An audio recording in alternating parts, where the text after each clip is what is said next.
আজকে যদি তোমার আম্মুর কিছু হয় তাহলে তোমার কি করুম এটা তোমার চিন্তার বাহিরে। তোমার মতো মেয়ে যদি মাইরাও ফালায় দেই, নদীতে ভাসায় দেই, তারপরেও আমাদের কোনো আফসোস থাকবো না।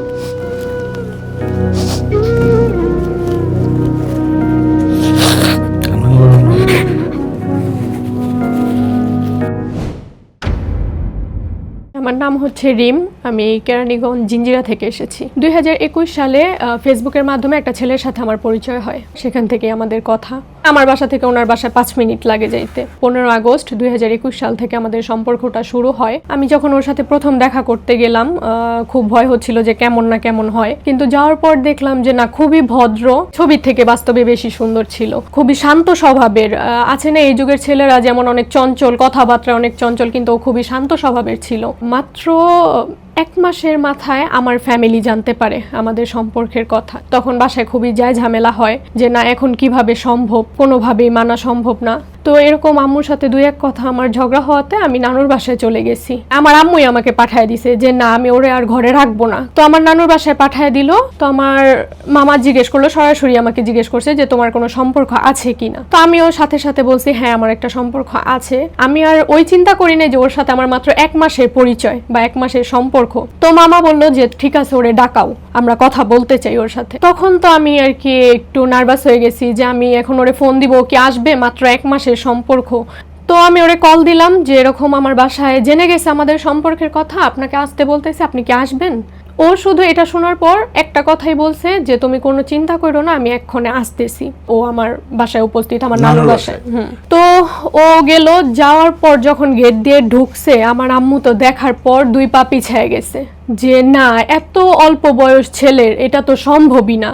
আমরা ধরতে গেলে সমবয়সী, 2 বছরের ডিফারেন্স আছে আমাদের মধ্যে। এরকম আপনার মাও এসেছে সেই ছেলে আর আসার খবর শুনে? তো আমার আম্মুর কথা যে না, এটা কোনোভাবেই সম্ভব না। আমার মামারে অন্য ঘরে নিয়ে বলতেছে এখানে আমি দিবই না, যদি তোমরা দাও তোমাদের সাথে আমার সম্পর্ক শেষ হয়ে যাবে। তো মামা বলতেছে আচ্ছা ঠিক আছে, আমরা কথাবার্তা বলি, দেখি কি হয়, আগে কথাবার্তা বলি। তো ওরে ভিতরে নিল, বসাইলো, কথাবার্তা বললো। যখন ওরে জিজ্ঞেস করা হইলো তোমার স্যালারি কত, তো সত্যিটাই বলছে যে এত, খুবই কম। তো যখন আমার আম্মু এটা শুনছে, সাথে সাথে ওর সামনে থেকে অন্য ঘরে চলে গেছে। তখন মামা ওরে 2টা শর্ত দিল যে ঠিক আছে, আমি তোমাকে 1 বছর সময় দিলাম, এর মধ্যে যদি তোমার স্যালারি বাড়াইতে পারো তাহলে আমরা আমাদের মেয়ে তোমার কাছে দিব, কিন্তু এখানে একটা কথা আছে, 1 বছর তুমি ওর সাথে কোনো ফোনে যোগাযোগ করতে পারবে না, কোনো দেখা সাক্ষাৎ করতে পারবে না। 1 বছর পর ঠিক যদি এই ডেটে আইসা আমাদের সাথে দেখা করতে পারো যে হ্যাঁ আমি একটা এমন স্যালারিতে নিয়ে আসছি যেখানে আমি একটা সংসার চালাতে পারবো, তাহলে আমরা 1 বছর পর তোমাকে মেয়ে দিব। তো ও সাথে সাথে একসেপ্ট করলো যে ঠিক আছে, আমরা কোনো দেখা সাক্ষাৎ করবো না, কথা বলবো না, আমি 1 বছরের মধ্যে সেটেল হয়ে আপনাদের সামনে এসে দাঁড়াবো, তবে আপনারাও কথা দেন সেই পর্যন্ত আপনাদের মেয়েটা আমার জন্য রাখবেন। তো আমার মামা বলছে আচ্ছা ঠিক আছে, আমরাও কথা দিলাম। তারপর এভাবে কয়েক মাস চলে গেল। তো টুকটাক কথা হইতো, ও কঠোর পরিশ্রম করা শুরু করলো, আমাকে বাসা থেকে বেরিয়ে হতে দিত না, টোটালি অফ। তো এভাবে চলতে থাকলো। সম্পর্কে 2 মাস পরে ওর ফ্যামিলিতে জানলো। আমাকে দেখার পর ওর ফ্যামিলি কোনোভাবেই একসেপ্ট করবে না, পিকচার দেখে কোনোভাবেই একসেপ্ট করবে না, কারণ ওর ফ্যামিলি একটু পর্দা করে আর আমি প্রপার পর্দাটা করি না, যে না এই মেয়েকে আমরা মানবো না। তো যখন কিনা 6-7 মাস কেটে গেল, ওর ফ্যামিলি থেকে একটাই কথা যে না আমরা এই মেয়ে আনবো না, আমার বাসা থেকে একটাই কথা, ওই বাসায় আমার মেয়ে দিব না, একদম কোনোভাবেই মানবে না, সম্ভবই না। তখন আর কি ও আমার জন্য অনেক বেশি স্যাক্রিফাইস করছে, যেমন তখন তো ওর কাছে তেমন কোনো টাকাই ছিল না। ও আর কি আমার ছোট ছোট আবদারগুলো পূরণ করার জন্য বা কিছু শখ পূরণ করার জন্য ও কি করতো, এক্সট্রা কাজ, যে ওনার মালটা যদি গোডাউনে উঠায় দেয়, মানুষের হেল্প করতো, ওইখান থেকে হয়তো কিছু টাকা পাবো, এটা দিয়ে ওর একটা জিনিস কিনে দিতে পারবো বা আমরা দেখা করতে পারবো। তো সেখান থেকে যা টাকা পাইতো সেটা দিয়েও আমার সাথে মাঝে সাঝে দেখা করতো, আমাকে এটা সেটা কিনে দিত। এভাবে এভাবে দুইজনে ওই সময়টা পার করলাম। করার পর ওর একটা জব হইলো, ভালো স্যালারিতে জব হইলো। তখন আমার ফ্যামিলিকে সামনে যখন আসলো যে এরকম আমার তো এখন সংসার চালানোর মতো অ্যাবিলিটি হয়েছে, এখন আপনারা কি বলেন, তখন আমার ফ্যামিলি মত পাল্টায় দিল যে না আমরা দিব না। আমি অনেক ঝামেলা, আবার আমি আর কি বলছি যে কেন দিবা না, তোমরা তো কথা দিছো দিবা, তাহলে এখন কেন কথাটা রাখতেছো না, কি কারণে? তো আমার ফ্যামিলি থেকে একটা কথা বলছে আর কি, ওরা ছোট কইরা, তো ওই কথাটা আমার সহ্য হয় নাই। ডাইরেক্ট কি বলছে যে এই ছোট লোকের কাছে যায় কি করবা, ও তোমাকে একবেলা খাওয়াইতে পারবে না নিয়া, তুমি যে ড্রেস পরো ওই ড্রেসই তোর স্যালারির থেকে বেশি দাম। তো তুমি কিভাবে ওর কাছে যাবে আর তোমাকে কি পড়াইবো। তো এই কথাটা বলছে পরে আমি খুব রাইগা গেছি, আমার ফোন আছাড় মাইরা দিছি যে আমার কথা হলো তোমরা আমারে যা বলার বলো, ওরে কেন ছোট করতেছো, ও তো আমার জন্য অনেক কষ্ট করতেছে। কি করলো, আমার আম্মু বাসা থেকে বের হয়ে গেল। সেদিন আম্মুর কোনো খোঁজ খবর নাই। এখন ফ্যামিলির সবাই তো আমারে দোষারোপ করতেছে যে তোমার কারণে এমনটা হয়েছে। আজকে যদি তোমার আম্মুর কিছু হয় তাহলে তোমার কি করুম এটা তোমার চিন্তার বাহিরে। তোমার মতো মেয়ে যদি মাইরাও ফালায় দেই, নদীতে ভাসায় দেই, তারপরেও আমাদের কোনো আফসোস থাকবো না। বা তোমারে যদি মানে এমন ভাবে বলছো, তোমায় যদি থানায় দিয়া দেই, তোমায় যদি সারা জীবনের জন্য জেল দিয়া দেয়, তারপর আমাদের কোনো কিছু আসবো যাইবো না।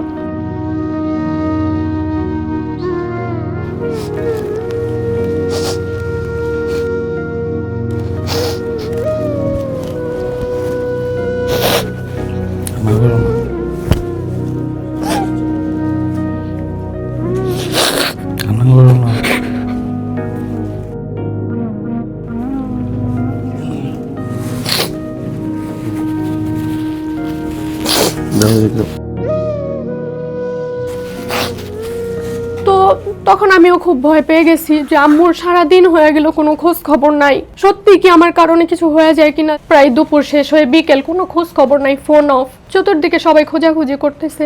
রাত্রে প্রায় 11টার পর আমার আন্টি ফোন দিছে, আমার খালামণি, যে তোমার আম্মু আমাদের বাসায় আসছে। এখন তুমি এরকম কেন শুরু করছো বাসায়? তোমার আম্মু তার তোমার খারাপ চাইতেছে না, ওই ছেলেরে মানবে না, তাহলে তুমি এটা মাইনা নাও। পরের দিন আম্মুরে নিয়ে আসলো বাবা সকালে যায়। আইসা আমার মা বসার সাথে সাথে বলতেছে ঠিক আছে আমরা মাইনা নিলাম, তুমি ওর বাসা থেকে ওর বাবা মা যে যে আছে সবাইকে নিয়ে আসতে বলো, আমরা তোমাকে ওর কাছে দিব। কিন্তু এখানে একটা শর্ত আছে। কি শর্ত? বিয়ে দিব ঠিক আছে, অনুষ্ঠান করে তোমার 5টা শখ পূরণ করেই আমরা দিব, কিন্তু তারপরে থেকে তুমি আমাদের সাথে কোনো যোগাযোগ করবে না, আমরা তোমাদের সাথে কোনো যোগাযোগ করব না। যদি মরেও যাই তুমি আসবা না, তোমার কিছু হয়ে গেলেও আমরা যাব না এই বাসা থেকে, আমার মরা মুখও দেখতে আসবা না। যখন এই কথাটা বললো তখন তো মনে হয়েছে যে মাথার উপর একটা আকাশ ভাঙা পড়ছে, এরকম একটা শর্ত। আর এই শর্ততে তো আমি কখনো রাজি হব না, কারণ আমার দ্বারা সম্ভব না যে আমার বাবা মাকে কিছু একটা করে বা মনে কষ্ট দিয়ে ওর কাছে যাব। তো তখন আমি সবার সামনে বললাম ঠিক আছে আমি আজকের পর থেকে আর ওর সাথে কোনো সম্পর্ক রাখবো না। এটা আমি মন থেকেও মাইনা নিছি যে না, আমি যাই হয়ে যাক ওর সাথে আর কোনো সম্পর্ক রাখবো না। তারপর 1 মাস প্রায় ওরা অনেক ইগনোর করছি, কথা বলি না। ও তো একদম পাগল যে ও কেন কল ধরতেছে না, কি হইলো হুট করে। তো তখন ও জানতে পারলো যে এই সমস্যা। ও আমার সাথে কোনোভাবে দেখা করলো, শুধু আমার মাথায় হাত রেখে বলতেছে যে দেখো আমি তো কোনো মজা করার জন্য সম্পর্ক করি নাই, আমি বিয়ে করব মানে তোমাকেই করব, যেভাবেই হোক। প্রয়োজনে আমি যাই তোমার বাবা মার পায়ে ধরবো, তাদের কাছে তোমার ভিক্ষা চাবো, তারপর আমি তোমাকেই বিয়ে করবো, আমার তোমাকেই লাগবে, আমি কোনোভাবে অন্য কোথাও যাব না। তুমি যত যাই বলো, তুমি যদি এখন আমাকে জুতা দিয়েও মারো, তারপর আমি তোমার কাছেই থাকবো, তোমারই চাই। তো এভাবে 3 বছর চলে গেল। সামনে আমার কয়েকদিন পর এক্সাম। তো আমার বাসা থেকে ওই তো তখন যে শর্তের মধ্যে বলছিলাম ওর সাথে আমি সম্পর্ক রাখবো না, এরপরে থেকে আমার বাসায় জানে যে ওর সাথে আমার কোনো সম্পর্ক নেই। আমার বাসা থেকে বললো যে এক্সামের পর আত্মীয়র মধ্যেই কথা হয়েছিল যে বিয়ে দেয়া যায়। তো এটা ওরে জানালাম যে এরকম এরকম আমার বাসা থেকে বলছে, পরীক্ষা শেষ হইলেই আমার বিয়ের কথাবার্তা বলবে, আপনি যা করার করেন।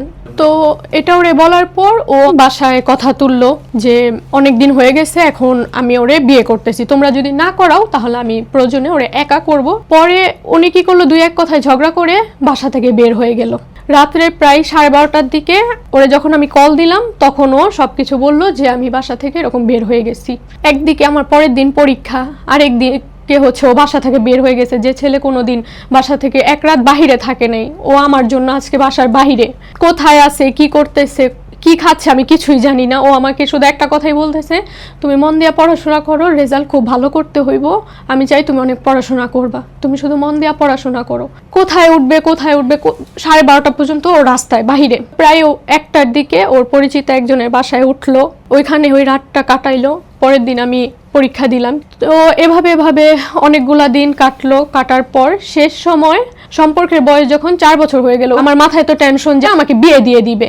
তো আমি কি করব, এর জন্য হুট করে চিন্তা করলাম যে না, আমার কিছু একটা করতে হবে। আমি যদি একটা কাজের মধ্যে যাই তাহলে আমার বাসা থেকে এখন বিয়ের প্রেশারটা দিবে না। তো আমি হুট করে মাত্র 15-20 মিনিটের চিন্তা ভাবনা আমি আমার আম্মুরে বললাম যে আম্মু আমি পার্লারের কাজ শিখবো।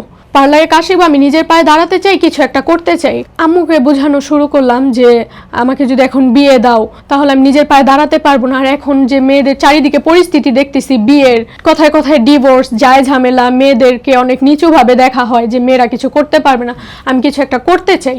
তো এটা বলার সাথে সাথে আমার আম্মু খুশি। আম্মু তো জানে না যে তখন ওর সাথে আমার রিলেশন আছে, তো ওই দিকটা আসলে আম্মু মাথায় নেয় নাই যে আমি এই কারণে বলতে পারি। তো আম্মু সাথে সাথে বললো আচ্ছা ঠিক আছে, আমি তাহলে তোমাকে 2 দিনের মধ্যে কোথাও নিয়ে ট্রেনিংয়ে দিব, ট্রেনিং করে তুমি পার্লার দাও, এটা বেশ ভালো একটা সিদ্ধান্ত নিছো, আমি তোমাকে পার্লারে সব কিছু করে দিব। আমিও কাজ শিখলাম, কাজ শিখা শেষে আম্মু সব কিছু করে দিল, ডেকোরেশন, মেশিন পত্র যা যা লাগে, ফার্নিচার সব কিছু করে দিল। মোটামুটি 8-10 লাখ টাকা ইনভেস্ট করলো। তো আম্মু টোটালি বিয়ের কথাটা ভুলে গেল যে আমাকে এখন বিয়ে দিবে। আমার আম্মুর কথাও যে যেহেতু মেয়ে নিজের পায়ে দাঁড়াচ্ছে, কিছুদিন পর থেকে আলহামদুলিল্লাহ আমার খুব ভালো ইনকাম হওয়া শুরু হলো পার্লার থেকে। তো যখন আমার আম্মুর সাথে আরো ভালো বন্ডিং হয়ে গেল, তখন হুট করে একদিন আম্মুকে আবার ওর কথা বললাম যে আম্মু এরকম আমাদের সম্পর্কটা তো আছে, এখন যেহেতু আমিও ইনকাম করছি, ও ইনকাম করছে, মনে হয় না আমাদের আর কষ্ট হবে আগামীতে, এখন তো সম্পর্কটা মানা যায়।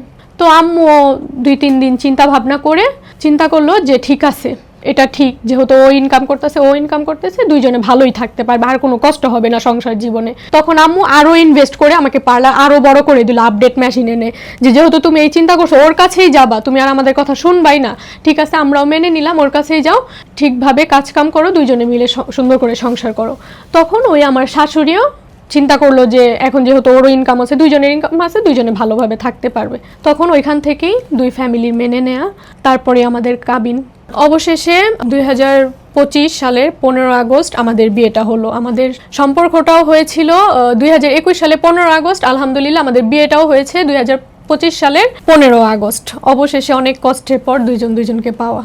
তো অবশেষে কাবিন হলো, এখন আমাদের অনুষ্ঠান হয়নি, আমাদের আগামীতে ইনশাল্লাহ অনুষ্ঠান হবে। এখন আমরা যে যার বাড়িতে আছি। আলহামদুলিল্লাহ, এত কষ্টের পরে পাওয়া, ওই ফিলিংসটা আসলে বোঝানোর মতো না। এক কথায় ওনার মতো ছেলে হয় না। এই যুগে এরকম ছেলে আমি খুব কম দেখতে পাই। অনেকেই বলে না যে প্রথম এর জন্য সুনাম করতেছে বা কতদিন ভালো থাকে দেখবো। তো বিশ্বাস করবেন ভাই, ও 4 বছর আগে যেরকম ছিল আজকেও ঠিক সেরকমই আছে। যে ভালো সে প্রথম থেকেই ভালো থাকে। আমার এরকম কোনো টেনশন করতে হয় না যে কোন মেয়ের সাথে ও চ্যাটিং করতেছে, কার সাথে দেখা করতে গেল, কোথায় ব্যস্ত আছে, এরকম কোনো টেনশন ওর জন্য নাই, বা ওর প্রতি আমার এই বিশ্বাসটা আছে যে ও আমার জন্য খুবই লয়াল। আসলে আমার যেটা যোগ্যতা, আমাকে যেটা দিবে আল্লাহ পাক আমাকে তার থেকে বেশি দিয়েছে। কারণ আমার ওয়াইফের মধ্যে আমি এখন কোনো প্রকারের, শুরু থেকে আজও যাবৎ আমি এখনো পর্যন্ত কোনো কিছুর কমতি পাইনি। যেমন 2021 সালে তুমি আমার হাতটা ধরছিলা ফার্স্টে, ঠিক তেমনি আমি বলতে চাই মরার আগ পর্যন্ত আমি তোমার পাশেই থাকতে চাই। যে পার্লার নিয়ে এত কাহিনী, এত মানুষের কথা, এত কিছু, সেই পার্লারটা হচ্ছে কেরানীগঞ্জ জিঞ্জিরা ফ্যামিলি মার্কেটের আর একটু সামনে রানী প্লাজার 2য় তলায় রিম মেকওভার বিউটি পার্লার। তো এই পার্লারের ব্যবসা করতে যে অনেক আজে বাজে কথা শুনেছি যে পার্লারের মেয়েরা ভালো হয় না। আচ্ছা ভাইয়া, আসলেই কি সব পার্লারের মেয়েরা খারাপ হয়? এটা তো আমি ইনকামের জন্য করতেছি। এখন খারাপ কাজ তো ঘরে বসেও করা যায়, পার্লার দিয়ে কেন করতে হবে? আর পার্লার কি এমন খারাপ কাজ? এখান থেকে মাসে আলহামদুলিল্লাহ আমার 2-3 লাখ টাকা ইনকাম হচ্ছে। 8টা স্টাফ আমার এখানে কাজ করে, ওদের একটা আয়ের রাস্তা। মেয়ে মানুষ কি কোথাও কাজ করতে গেলেই খারাপ হয়ে যায়? তাহলে মেয়ে মানুষ করবে কি? সমাজের এরকম কেন চিন্তা ভাবনা? আসলেই এর ব্যাখ্যা আমাদের কাছে নাই। আমরা অনেক ধন্যবাদ জানাই আপনাদেরকে, আপনারা আমাদের স্টুডিওতে এসেছেন এবং আপনাদের এই মূল্যবান গল্প আমাদের সাথে শেয়ার করেছেন। আজ এই পর্যন্তই, সকলে ভালো থাকবেন। আসসালামু আলাইকুম।